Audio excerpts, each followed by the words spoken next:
Mesdames et messieurs, chers téléspectateurs, chers auditeurs, bonsoir. L'émission Justice, Information, Droit vous retrouve et vous propose les échos des audiences de la Cour d'assises de Conakry. Il y a quelques jours, Mamadi Sidibé Agbolo s'abstenait de donner des informations liées au crime commis ça et là à Conakry. À toute question, il répond « Attendons Mansaré ». Mansaré est là. Mansaré comparaît. Agbolo et Mansaré, tous deux Guinéens, ayant longtemps séjourné en Côte d'Ivoire, racontent et s'affrontent à la barre. Mansaré et Agbolo, autrefois compagnons d'armes dans le domaine précis du vol à main armée, sont aujourd'hui des adversaires de la parole. C'est le premier volet de l'émission. Savez-vous que la première condamnation de la Cour d'assises de Conakry est tombée? L'arrêt a été rendu mardi dernier et c'est un photographe spécialiste de montage qui tombe sous le coup de la répression. Aboubakar Souma, photographe de Lyon Star, est condamné à 16 jours de prison ferme. C'est le deuxième volet de cette émission. En information, retenez que Zaoro Pompou a été arrêté hier à Folekaria. Mesdames et messieurs, chers auditeurs, voici le premier volet de notre émission. Mansaré et Agbolo à la barre, ils sont confrontés et ils s'affrontent. Comment vous avez opéré à ABC?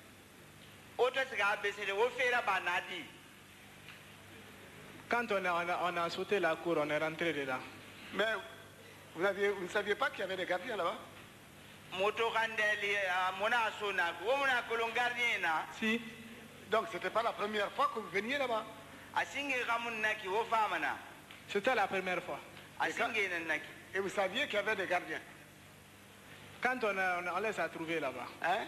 Quand on est allé, on les a trouvés là-bas. Et alors, qu'est-ce que vous avez fait?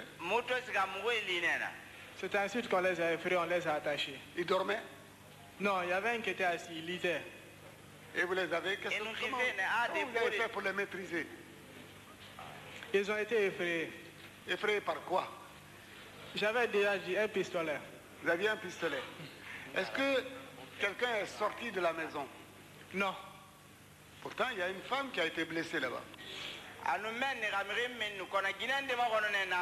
Peut-être si la personne est sortie ensemble, je n'étais pas au courant parce que j'étais dans la voiture. Mais il y a eu des coups de feu. Oui, c'est là-bas. C'est là-bas. Je dis quand j'ai entendu un coup de feu, moi je me suis échappé. Qui a tiré le coup de feu? C'est Sos qui était à la porte. Sos a tiré un coup de feu. Il était au portail, oui. Non, Sos. C'est lui qui a tiré. Oui. Sur la dame qui est sortie. C'est après quand je l'ai vu à la ferraille qu'il m'a dit que c'est lui qui a tiré le coup de feu. Il a tiré le coup de feu à partir d'où? Du portail. Du portail à la porte de la femme, il y a combien de mètres?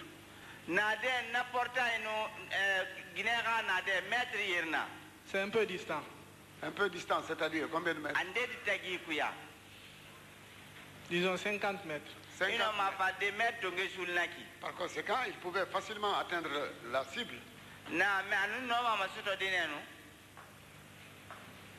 Hein? Pendant qu'il tirait, où vous étiez? Moi j'étais dans la voiture. Vous étiez en train de chercher à démarrer. Oui. Et elle n'a pas démarré. Bien. Puisque la voiture n'a pas démarré, qu'est-ce que vous avez fait? Quand j'ai entendu le coup de feu, c'est là-bas que j'ai laissé la voiture. Tu es sorti de la voiture? Oui. Et tu as fui? Oui. Et Sos, lui? Ça, ce n'est que le lendemain que je l'ai revu. Et le lendemain, vous n'avez rien appris? Si. Qu'est-ce que vous avez appris? Il m'a dit que c'est une personne qui était sortie de la maison. Et alors? Et qu'il avait tiré sur cette personne? Oui, qu'il avait tiré. Et qu'elle avait été blessée? et qu'elle avait été blessée. Ça, il ne m'a pas dit ça. Ah, si, si, il ne m'a pas dit ça. puisque cette femme a été transportée à l'hôpital Donka, pour extraire la balle. Et on a été obligé de l'évacuer sur la France. Mais vous saviez que cette personne avait des habitudes et que les gardiens, vous pouviez les surprendre. Ça, vous saviez.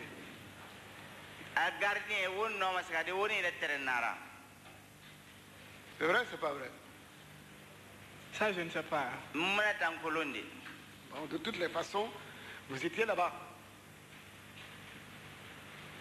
Si j'étais là-bas, c'est-à-dire? Quand Sos a tiré, vous étiez là-bas? Oui, j'étais dans la voiture. Et c'était à quelle heure ça? En ce moment, c'était vers 3 heures. Vers 3 heures du matin. Et vous étiez combien? On était 2. Hein? 2.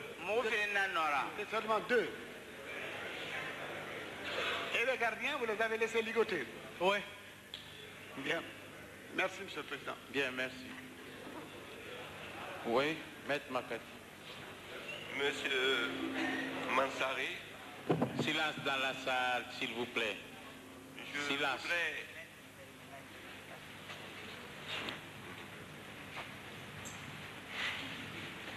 Ça me permet d'interpréter, ils vont très vite. Monsieur Mansari. D'accord, vous avez toujours négocié, vous deux là. Hein? D'accord. Allons-y.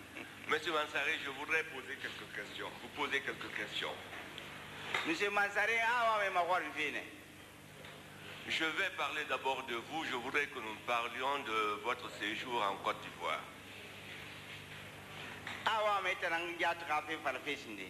Vous nous aviez dit que vous êtes arrivé en Côte d'Ivoire à l'âge de 2 ans. Si j'ai bien compris, à travers les questions que vous a posées mon confrère, il semblerait que vos parents ne résident pas ensemble.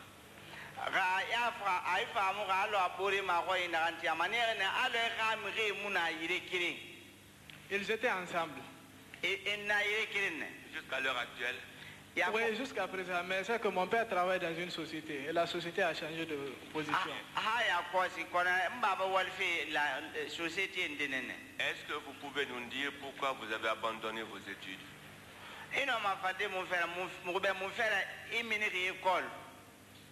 C'est l'animation qui a fait que j'ai abandonné l'école. C'est quoi, pardon? Qu'est-ce qui a fait? C'est l'animation.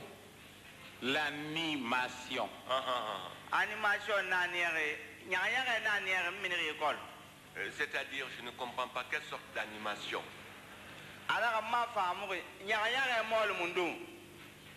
J'aimais animer dans les boîtes. Et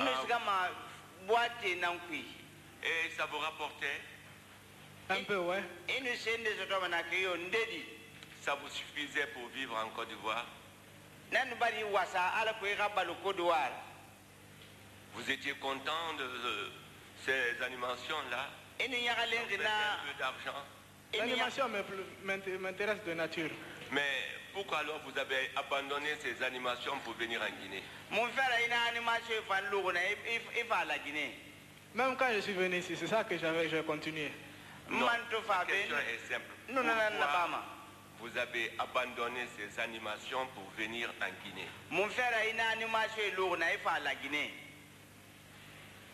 Ma mère m'avait dit de venir étudier ici. Donc votre maman, en vous demandant de venir étudier en Guinée, elle vous a recommandé auprès d'un de vos parents? Oui.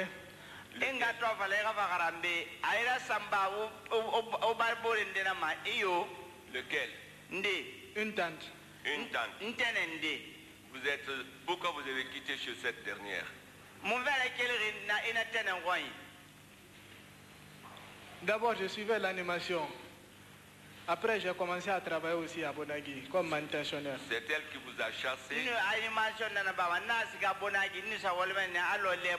C'est elle qui vous a chassé ou vous avez quitté de vous-même? J'ai quitté de moi-même. Au moment que vous quittiez, est-ce que vous aviez déjà des relations avec Mamadi? Quel est ce Mamadi qui vous a entraîné? Mamadi Sissé, je crois. Mamadi Diakité. Mamadi Diakité. Oui.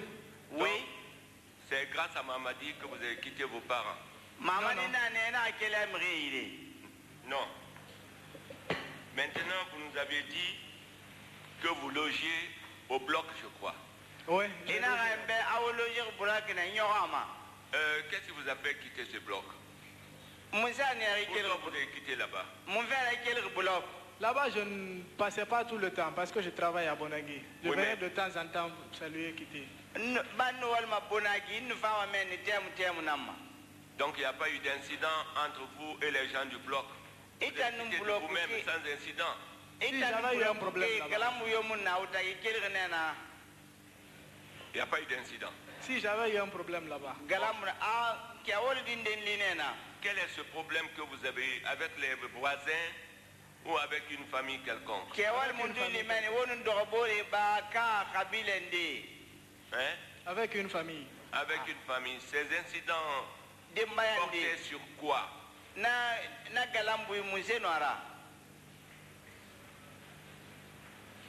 Aidez-nous. Aidez-nous, je vous pose ces questions parce que quelqu'un en a déjà parlé. Ces incidents portaient sur quoi?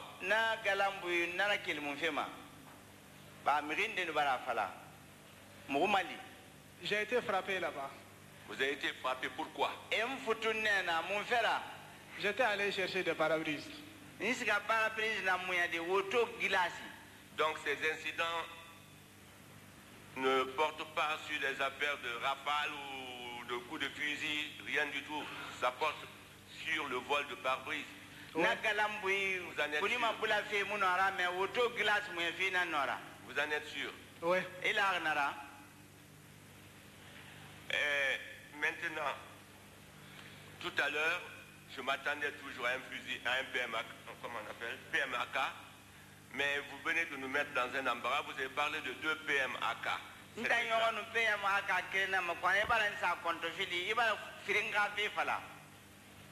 C'est exact. Oui. Bon, que sont devenus ces 2 fusils PMAK? Il y a un qui a été arrêté par l'escadron mobile 2.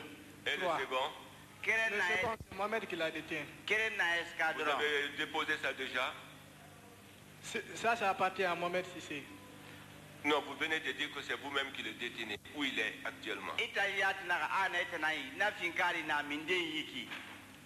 Le fusil dont je parlais, celui-ci a été attrapé par l'escadron mobile 3. Il y a un fusil. Il y a combien de fusils avec l'escadron? C'est le seul qui avait été arrêté par le petit. Bon, et le deuxième? Le deuxième, ça appartient à Mohamed Sissé. Donc ça y est, avec mon, il se trouve avec mon, comment il s'appelle? Mohamed Sissé. Maintenant, Mohamed Sissé, vous ne savez pas où il est en ce moment? Non. Il n'est pas encore arrêté. Non, il n'est pas encore arrêté. Maintenant, je sais que vous êtes bien posé. Vous vous souvenez de ce vol qui a été commis, que vous avez commis à Sangoya?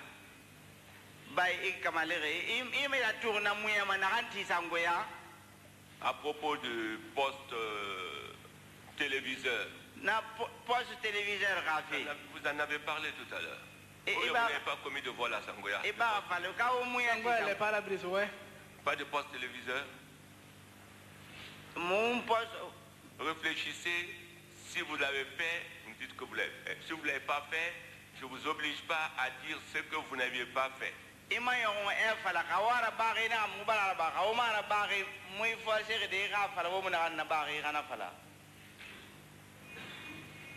Si un téléviseur à Sangoya. Bien. Oui, un téléviseur à Sangoya. Est-ce que vous vous souvenez Vous pouvez me situer les lieux où ce vol a été commis? Par exemple, dans quel coin de Sangoya, dans quel quartier de Sangoya? Sangoya marché. Sangoya marché. Bien. Et donc, vous vous souvenez, vous connaissez ceux qui habitent cette maison? Non. Vous connaissez la marque de ce téléviseur? Je ne me rappelle pas. Bon, est-ce qu'en volant ce téléviseur, vous avez pu enlever les... comment on appelle... comment ça s'appelle? La télécommande et autres. Vous avez pu enlever ces choses-là aussi? Non.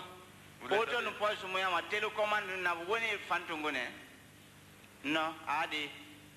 Maintenant, M. Mansari, je voudrais que vous aidiez aussi vos avocats.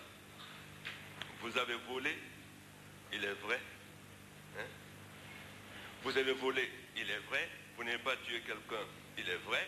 Il y a eu des tentatives de vol, il est vrai. Mais parmi les objets que vous avez volés et que vous avez enlevés, que sont-ils devenus ces objets?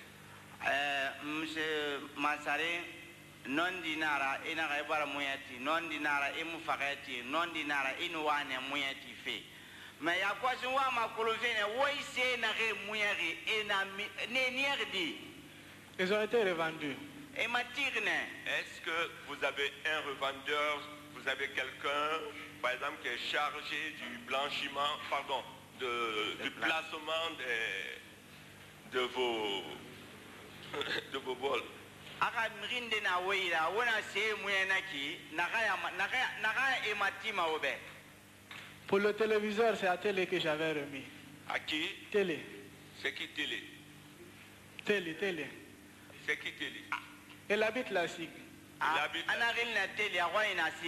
C'est Télé comment? Il y a tellement de Télé, je suis sûr. Son nom c'est Bala Keita. Bala Keita.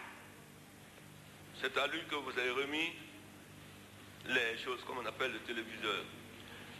Maintenant, je vois entre le bloc Sangoya, Bessia et je ne sais où encore, Dixine, les distances sont tellement grandes. Je voudrais vous poser aussi une question. Est-ce que vous utilisez des véhicules pour faire ces trajets-là? Dixine, Matoto, Kishoso, Awo Gise Mol Munduna Walma. Awama Kolomfena, Woya Madi, Bad Ire Makwe Bora. On déplace des taxis. Mo taxi n'en déplacement. Bien, alors vous déplacez les taxis. Je suis d'accord, je suis très heureux parce que je pense que le président national des transporteurs, comme l'a dit M. le Président, est présent dans cette salle. Ces taxis que vous déplacez. Le directeur national du transport routier. Ah bon, pardon. En plus. Ces taxis que vous déplacez, c'est avant et après le vol ou bien c'est uniquement avant le vol? Après. Après le taxi vol. n'a déplacement. Ben Mouyerati ba ka Mouyeti tema ade monage Mouyatide. Donc vous embarquez vos butins dans des taxis. On a Mouyese Bakima taxi nankui. Oui. Mais je pense qu'il y a souvent des contrôles le long des routes. Il y a des, comment on les appelle d'ailleurs? Il y a des barrages de temps à autre sur les routes. Vous ne rencontrez pas ces barrages? Non. Prenons par exemple le vol qui a été commis à Sangoya. Vous avez suivi l'artère principale jusqu'à la SIG? Oui. Vous êtes arrivé à la SIG vers quelle heure? 8 heures. 8 heures du matin. Oui. Bien, je vous remercie, Monsieur le Président. Bien, merci. Bon, voilà. Maintenant, Monsieur le Président. Mansari. La défense n'a pas fini encore. Une dernière question. En ce qui concerne les pare-brises volées, vous les vendez où? À la ferraille. À la ferraille. Oui. À la ferraille. Est-ce que vous, quand vous vendez, est-ce que vous délivrez des reçus?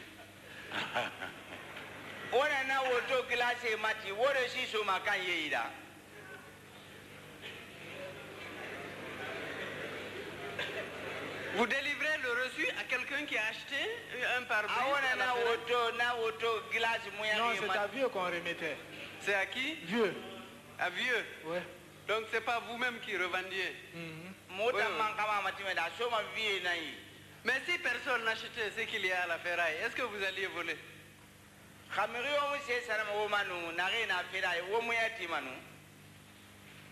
Ça, je ne sais pas. Oui, ça c'est vrai. Merci. Merci, Monsieur le Président. Bien, merci. Moi aussi, Oui, allez-y. il a parlé de Georgette, sa copine. Nous n'avons pas une adresse précise. On l'a déjà convoqué. Mais lui, il peut nous donner une adresse précise de Georgette. Bon, donnez. Georgette est où? Elle habite où? C'est ce que le procureur général demande. Procureur général Georgette n'a minding à l'indira mundui. Elle loge au bloc. Au bloc chez qui? Ana bloc ne. Chez ses parents. Donnez l'adresse de ses parents au procureur général. Je ne connais pas l'adresse de ses parents. Hein. Vous ne connaissez pas le nom de ses pères et mères? Elle est chez ses pères et mères? Chez son père et sa mère? Chez sa grand-mère. Chez sa grand-mère? Là-bas, donc au bloc. Vous ne connaissez même pas le nom de sa grand-mère? Non.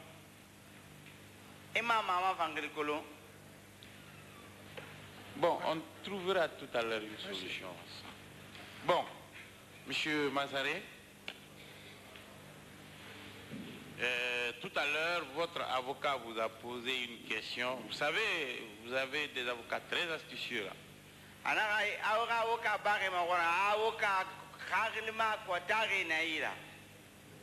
Et vous avez dit que vous n'avez jamais appris à tirer à l'arme. C'est vrai. Mais Teli ne vous a pas vendu un pistolet? Hein? Si. Oui. À combien vous l'avez acheté? Je l'ai échangé avec mon poste radio que j'avais. Bon. Comment vous avez eu ce poste radio? Je l'ai acheté. À combien? À 120 000. 120 000 francs. Comment vous avez eu ces 120 000? C'est quand je travaillais en ce moment que j'ai eu l'argent. Bien. Donc, disons que vous avez troqué contre un poste radio qui a coûté 120 000. Ouais. Donc, la valeur, c'est 120 000. Oui. Bon, comment vous pouvez dépenser 120 000 francs pour acheter une arme et ne jamais apprendre à tirer à l'arme? Ou alors avoir cette arme et ne jamais l'utiliser? Comment?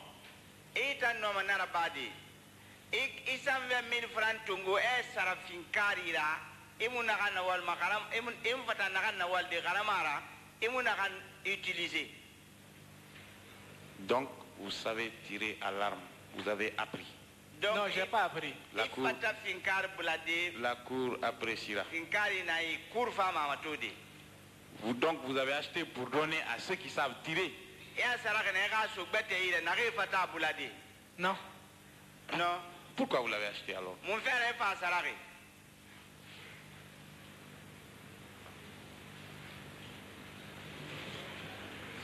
J'avais été menacé. Par qui? Par les gens qui m'ont frappé au bloc. Nous m'agarrons, nous m'agarrons. Ceux qui vous ont frappé au bloc? Oui. Donc c'est contre ceci que vous avez acheté. Et nous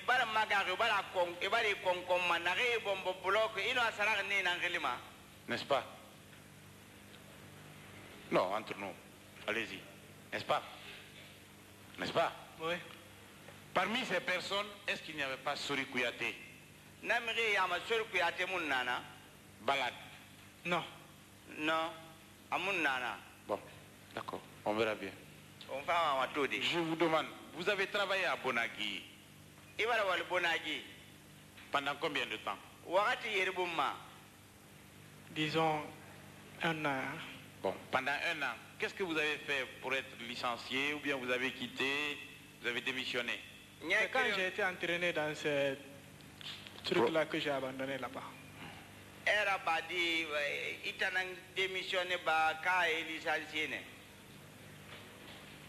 Quand vous avez appris à faire ce que vous faites maintenant, vous avez abandonné de vous-même. Oui. Quel était votre salaire à Bonagui? 2000 le jour quand on travaille. Hein? 2000 le jour. 2000 francs le jour. Ouais. 2000 francs. Bon. Ça fait combien dans le mois? C'est pas tous les jours qu'on travaille. D'accord. Quelque temps. Donc vous étiez un tâcheron. D'accord. Vous connaissez bien la zone de Sangoya. Vous avez essayé, on a essayé de situer les lieux où vous avez volé, vous en avez cité, d'autres vous n'avez pas cité. Est-ce que entre la nationale numéro 1, à partir de Bonagui, entre la nationale numéro 1 et Anko 5, vous n'avez jamais volé? Quel fait à quel Bonagui? Quel Bonagui, c'est qu'a fait Anko 5, route nationale, et moins yotina Longori. Entre la nationale 1 et Anko 5, vous n'avez jamais volé? Si. Attends. Chez qui? Ndewayi.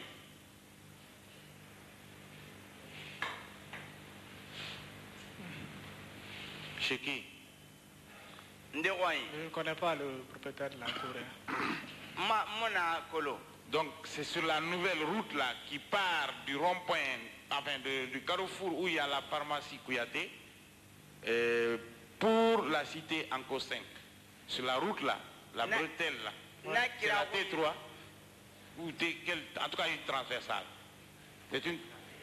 Donc c'est la T4 qui part de la pharmacie de Madame Aïssata Kouyaté pour monter à la cité, à la cité Anko 5. Vous avez volé dans ce parage? Oui, une fois. Une fois.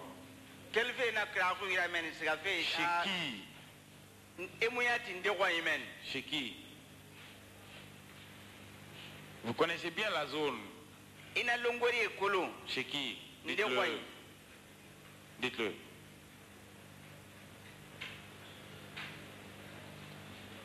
Dites-le.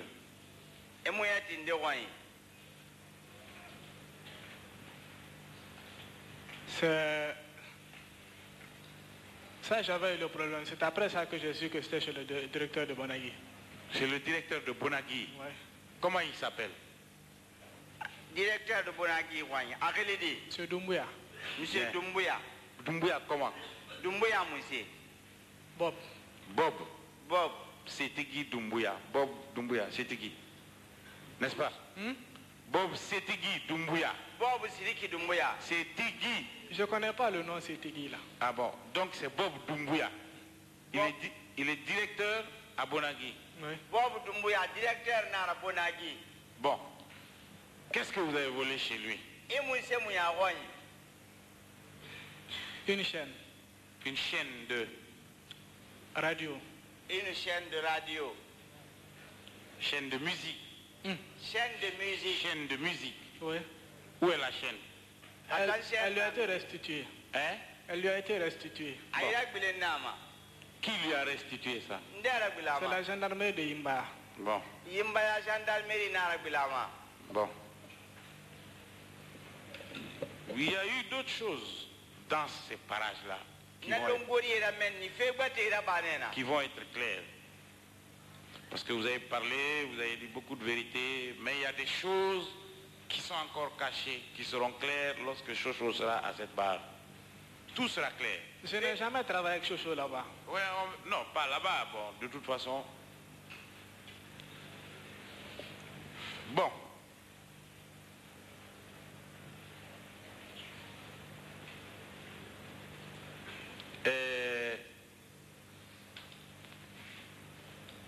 Tout à l'heure, on a tout fait pour savoir si le contenu du véhicule dans le vol de ABC Continu a été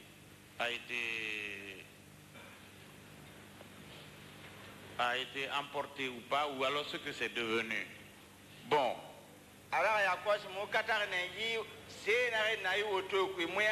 ABC Continu. Est-ce que l'ambassade de France ne s'était pas intéressée à cette situation.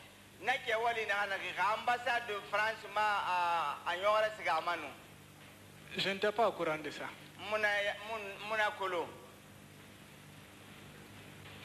Bon, d'accord, c'est une demande de suspension, mais tout à l'heure on va le faire.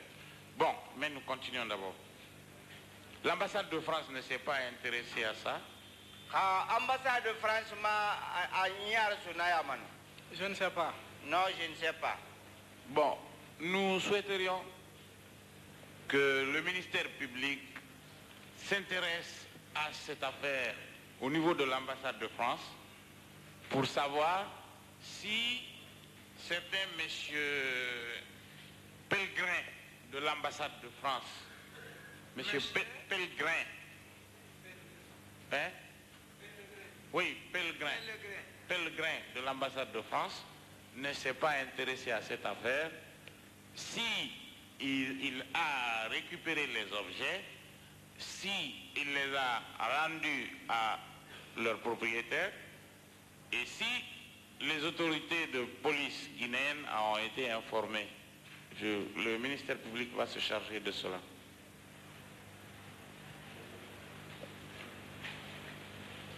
Bon. Si les objets ont été rendus aux légitimes propriétaires, oui, et si l'autorité guinéenne de la sécurité a été informée. Voilà. Maintenant, monsieur Agbolo, venez à la barre. Attention, hein.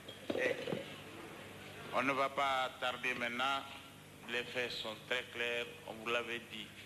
Alors, prenez-moi ces objets-là.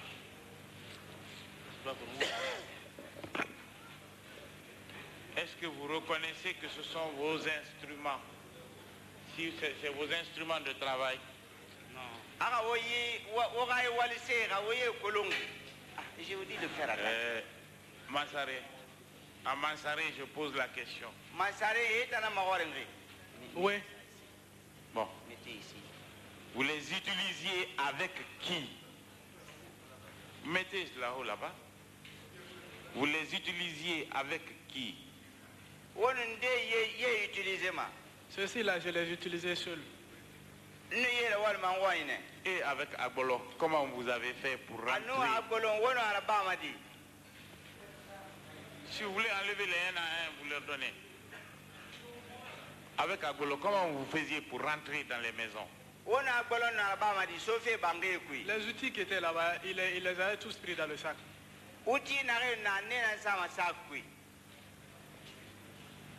C'est ces outils-là que vous mettiez dans les sacs. Les autres outils avec lesquels on a travaillé, il les avait dans le sac. Agbolo les avait dans le sac. Lorsqu'il a pris l'arme pour donner au pays. Donc, ces outils-là, eux, ils ne sont pas sortis. Bon, Agbolo, où sont le reste de vos outils? Où sont vos outils? Non, je n'ai pas écoutez, on ne veut plus perdre du temps, hein? Non, mais je n'ai pas écoutez-moi. Ah non. On ne veut plus perdre du temps, hein? Tout le temps, on vous a respecté, hein? Vous avez menti des jours et des jours pour parvenir à la vérité. Maintenant que les éléments matériels sont là, écoutez, ça suffit.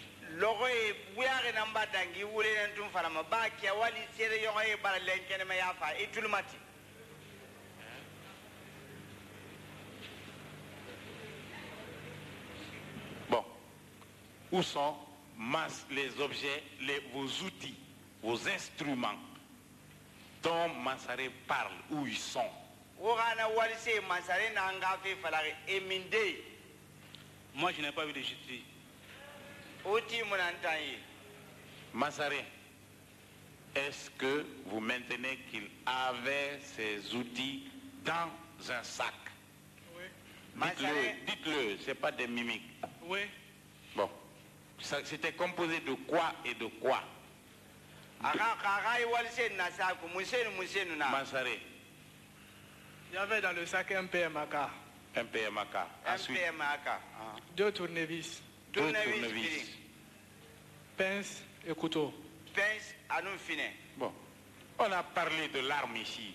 Écoutez, on a parlé de l'arme. Vous n'allez pas nous ramener à tout ce qu'on a fait avec Daga dans cette salle, hein, pour parler de l'arme, de Kai, de tout ce qui s'est passé entre vous, Khalil, Kai et Daga autour de cette arme. Vous n'allez pas nous ramener à tout ça.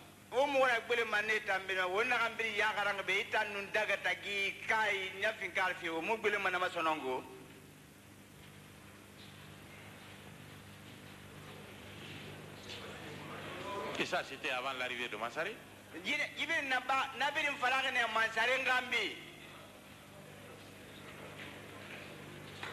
Bon, maintenant je vous demande, de tous les objets que vous avez volés, quels sont ceux qui ne sont pas encore vendus et où ils sont?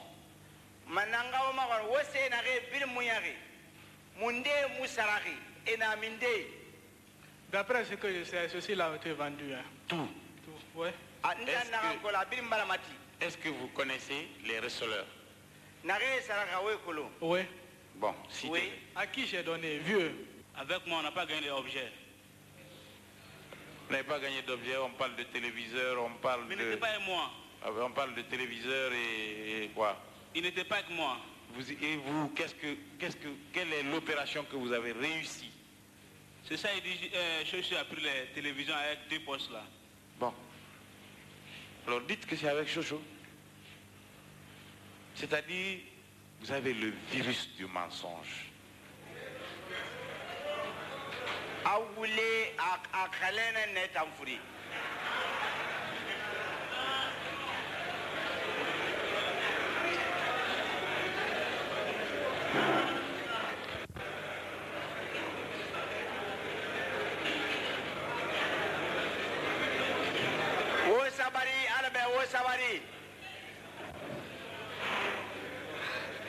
Bon, vous deux, vous allez vous asseoir.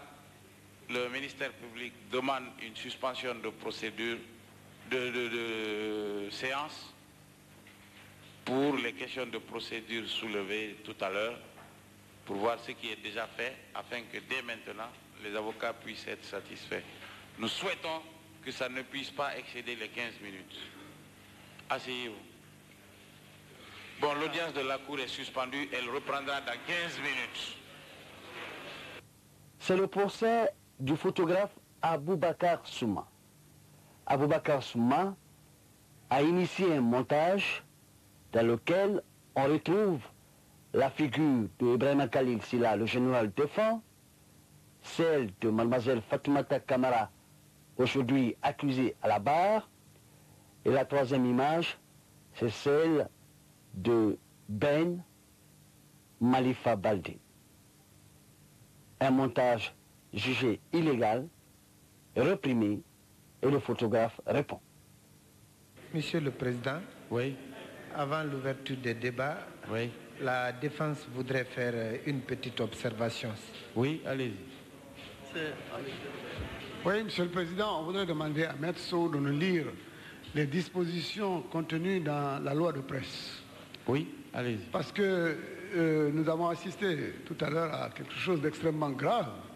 Oui. Il y a une photo qui a circulé, il y a une photo qui a circulé dans la salle hier et aujourd'hui c'est une autre photo. On a substitué, n'est-ce pas, la photo d'hier et à la place on a mis notre cliente.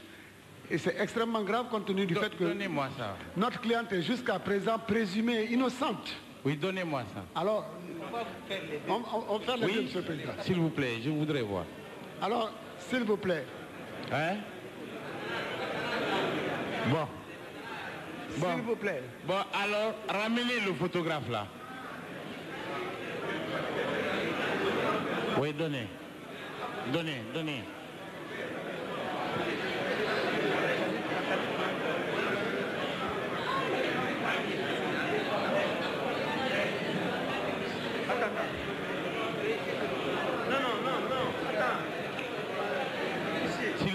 Silence dans la salle. Silence dans la salle. Silence. Bon, Ben, vous avez fait une déclaration. Levez-vous, dites-le.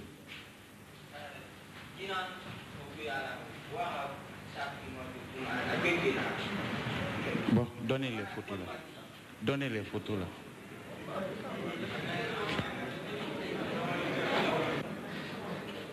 Vous voyez? Vous voyez ça? C'est vous qui l'avez faite, cette photo. C'est vous qui l'avez faite, oui ou non? C'est vous. C'est vous. C'est vous. Bon.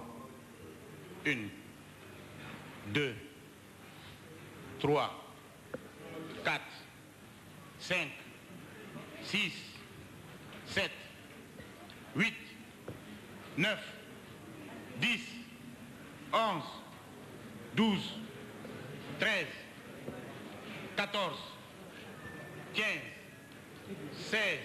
Oui, oui. Mettez-vous à la barre.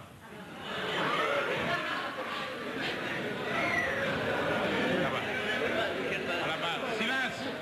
Silence, s'il vous plaît. Silence. Silence, s'il vous plaît. Monsieur le Président. Silence, s'il vous plaît. Monsieur le Président.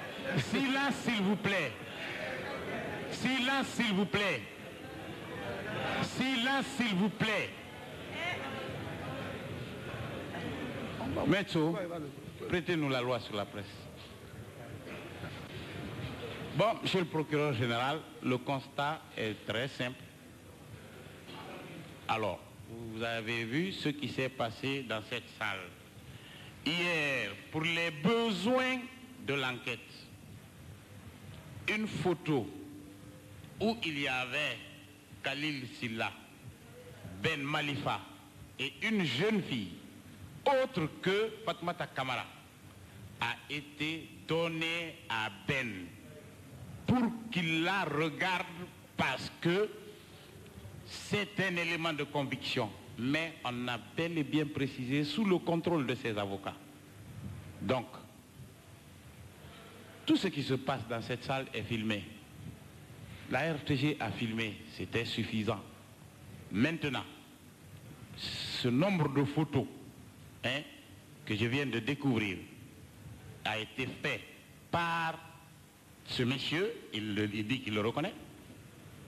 Il a substitué à Fatoumata Kamara et il a substitué à celle qui est sur la photo, Fatoumata Kamara, qu'il a placée par un montage.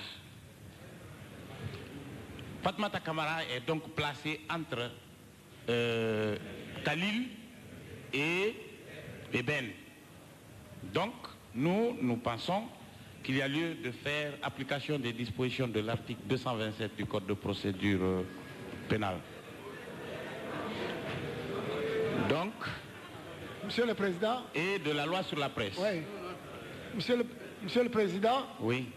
Notre préoccupation se trouve ailleurs. Oui. Nous avons une jeune fille de 19 ans. Oui. On a placardé au dos de cette jeune fille criminelle. Personne ne sait comment elle va sortir de cette salle d'audience. Libre ou condamnée. Si elle sort libre, elle va porter sur le dos toute sa vie cette accusation infamante. Et nous demandons donc, compte tenu du fait que l'esprit, les réactions de tous ceux qui sont dans cette salle et ceux qui sont en dehors sont plus ou moins dirigés maintenant. Il est urgent que la Cour nous donne acte du fait que ces photos ont joué un rôle dans le déroulement de ces assises. Et qu'à partir de ce moment-là, nous serons obligés de mettre en doute toute décision qui serait prise à l'encontre de notre cliente. Notre préoccupation, nous donc, ce n'est pas de condamner ou de ne pas condamner ce garçon. Notre préoccupation, c'est que ici, nous avons une cliente qui est diffamée. Une cliente qui est traînée dans la boue alors que jusqu'à preuve du contraire, elle est présumée innocente. Jusqu'à ce que la Cour la reconnaisse coupable et la condamne.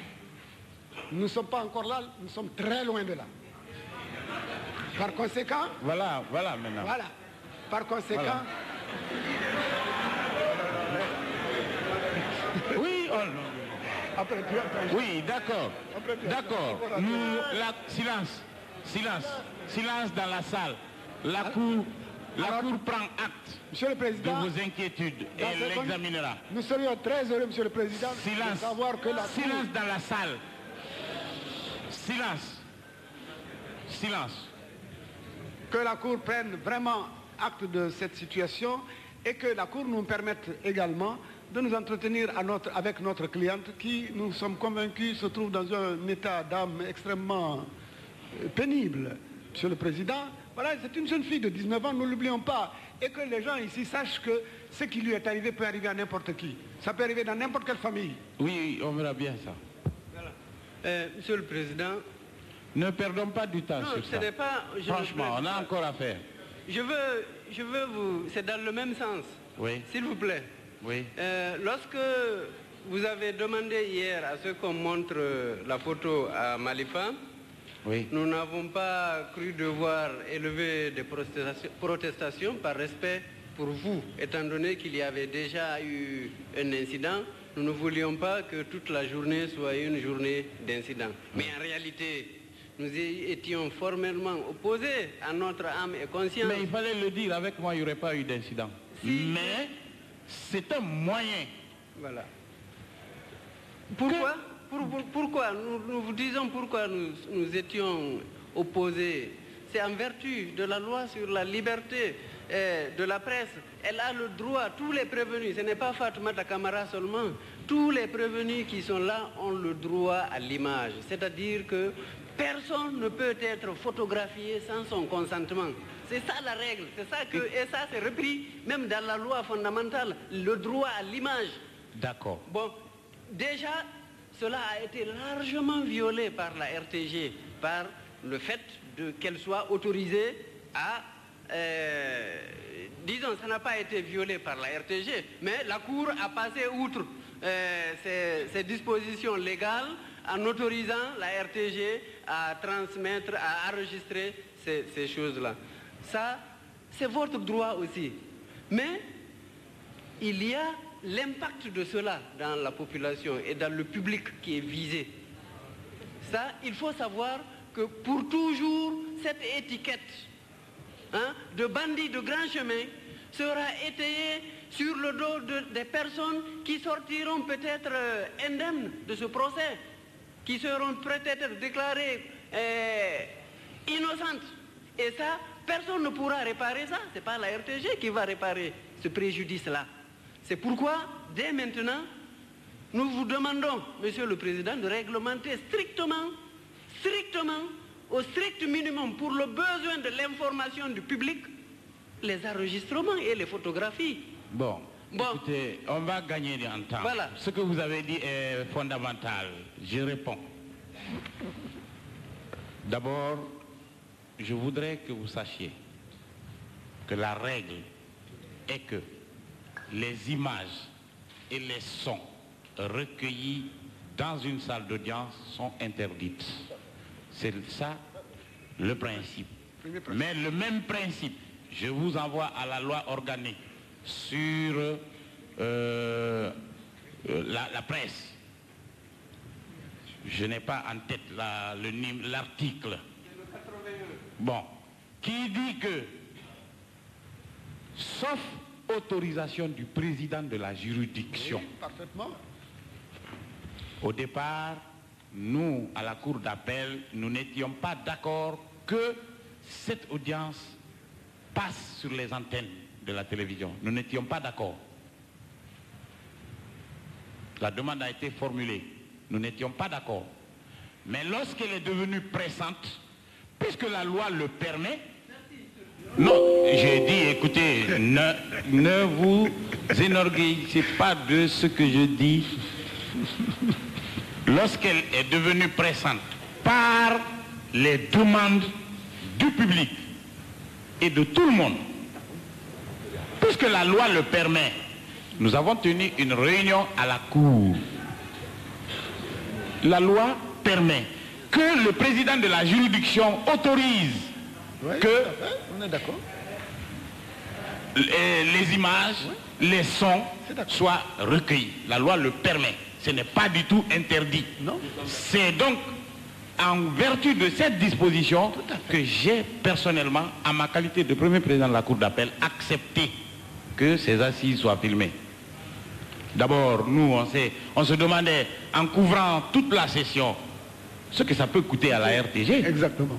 Comme moyen, comme frais, n'est-ce pas? Or, nous, d'abord, ce n'est pas pour faire la vedette, comme les esprits mal intentionnés, d'ailleurs, commencent à le dire, ce n'est pas pour ça. Avec ou sans la télévision, nous ferons notre travail. La télévision peut se retirer, ça ne nous empêchera pas de faire notre travail. Mais il faut que ce soit clair, que ces dossiers-là soient clairs, parce que nous devons prendre des responsabilités. Ces responsabilités-là, nous devons les prendre sans rien avoir de regrettable sur la conscience. Donc nous prendrons le temps qu'il faut. Donc, là-dessus, il faut accepter, il faut admettre que la loi n'interdit pas, la loi organique sur la presse dit que le président de la juridiction peut donner l'autorisation pour que ce soit filmé, pour qu'il y ait des enregistrements. Donc nous ne sommes pas en porte-à-faux avec la loi. Deuxièmement... Mais la loi ne permet pas que le privé vienne photographier. Deuxièmement, ceux qui ont fait des photos dans cette salle, puisque nous avons découvert une infraction, nous prendrons nos responsabilités. Ça, il n'y a pas de doute. Voilà. Je crois qu'il ne faut même pas s'attarder sur ça. Quant à dire que... Troisièmement. Quant à dire que ceux qui vont en sortir libérés vont porter les stigmates du procès toute leur vie, j'ai dit aussi que, puisque ces images-là sont fixées pour la postérité, il y aura la décision. Il y aura la décision. Ceux qui seront libérés parce qu'il n'y aura pas de preuves, parce qu'ils ne sont pas coupables, parce que, voilà, il y aura des raisons. Si personne ne doit être libéré, personne ne sera libéré. Si personne ne doit être condamné, personne ne sera condamné.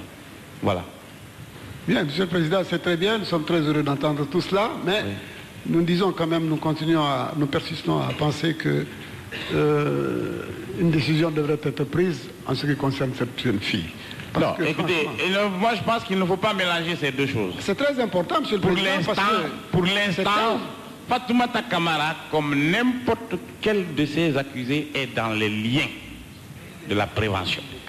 Mais Monsieur le Président, les autres petites amies de Khalil, où sont-elles? Mais elles ne sont pas là, elles ne sont pas arrêtées. Elles devraient être arrêtées. Nous qui devons les arrêter. Elles devraient être arrêtées. Et moi je ne vois pas pourquoi on ferait de ce problème Fatoumata Camara un problème d'État. Non, ce n'est pas un problème d'État. Il y a un problème d'injustice. Il y a un problème de justice, Monsieur le Président. Elle passera. Oui, mais il y a un problème de justice. Bon, alors laissez la Cour prendre ses responsabilités. Qu'on ne me parle plus de ce problème de Fatoumata Camara, tant que la Cour n'aura pas pris ses dispositions. Voilà. La Cour prendra ses responsabilités et toutes ses responsabilités. Pour l'instant, c'est le cas que nous avons découvert. C'est le cas que nous avons découvert. Les gens, le public est libre de penser de ce problème ce qu'il veut. Le public peut penser de ce problème ce qu'il veut. Nous, tant que nous n'aurons pas fini notre travail sainement accompli, tant que nous ne pensons pas que nous avons épuisé tous les aspects, nous ne prendrons pas de disposition. Dans le cas de Liman, nous avons pris un arrêt, nous avons rendu un arrêt avant dire droit pour une question de sécurité. Pour une question de sécurité. Ça ne veut pas dire qu'on l'a confié à quelqu'un en dehors. Non. Il est en prison, comme n'importe qui. C'est un prisonnier qui est ailleurs. C'est ça. Donc, le problème de Fatoumata Camara, je crois d'ailleurs qu'il faut le poser avec beaucoup plus de précaution. Pour mettre la Cour à l'aise, il faut le poser avec beaucoup plus de précaution. Parce que nous n'avons pas fini.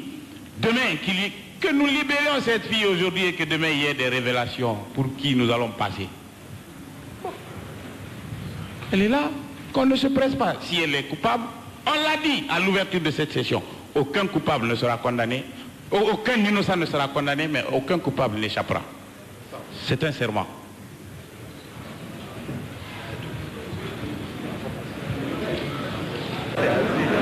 Oui, 200.